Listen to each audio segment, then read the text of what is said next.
महाराष्ट्राच्या भौगोलिक आणि ऐतिहासिक पटलावर सह्याद्रीच्या डोंगर रांगांनी केवळ निसर्गाचे लेणेच कोरले नाही, तर या रांगांनी हिंदवी स्वराज्याच्या स्थापनेत आणि संरक्षणात ढाल म्हणून भूमिका बजावली आहे.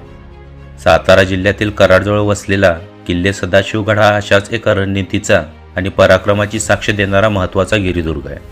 कराड शहराच्या जवळ असूनही हा किल्ला अनेकांसाठी अजूनही अपरिचित आहे.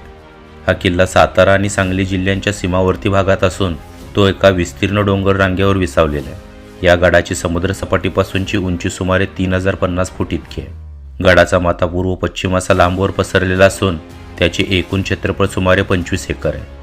प्राचीन काळापासून सुरली घाटातून होणाऱ्या व्यापारी मार्गावर तसेच दूरवरच्या प्रदेशावर नजर ठेवण्यासाठी याचा वापर केला जाईल.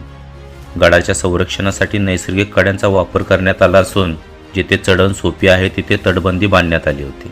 अफजलखानाच्या वधानंतर हा प्रदेश मराठ्यांच्या ताब्यात आला, परंतु छत्रपती शिवाजी महाराज पन्हाळगडावर वेढ्यात अडकले होते तेव्हा सिद्दी जोहरने या प्रदेशावर आक्रमण करून तो आदिलशाहीच्या ताब्यात आणला. पुढे 1670-71च्या सुमारास मराठ्यांनी पुन्हा या प्रांतावर आपले नियंत्रण मिळवले.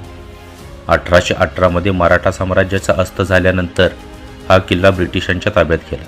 पुढे ब्रिटिशांनी महाराष्ट्रातील अनेक किल्ल्यांची तटबंदी तोडून टाकली, जेणेकरून क्रांतिकारकांना या किल्ल्याचा आसरा घेता येणार नाही.